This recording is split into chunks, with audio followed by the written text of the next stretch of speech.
నీకు గుర్తుందానే చిన్నగా ఉన్నప్పుడు ఆ ఎగ్జిబిషన్ తీసుకోతే ఆడేవో అడుగుతుండే కానీ ఏమి ఇప్పియకపోతుండే కదా. ఆడు అడిగింది కొనిపించే అంత స్తోమత లేకపోతుండే. ఆడు ఎంత ఏడిచినా కొంచెం కూడా జాలి లేకుండా ఇంటికి తీసుకొస్తుండే అట్లనే.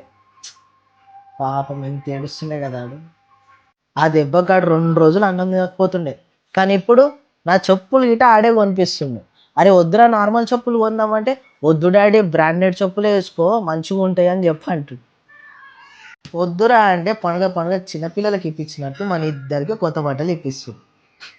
ఎందుకురా అంటే ఇంటనే లేడు. మనకి జ్వరం వచ్చినా కాళ్ళ నొప్పులు వచ్చినా ఒళ్ళు నొప్పులు వచ్చినా షుగర్ వచ్చినా ఏం వచ్చినా అన్ని ఖర్చులు ఆడే చూసుకుంటుడు.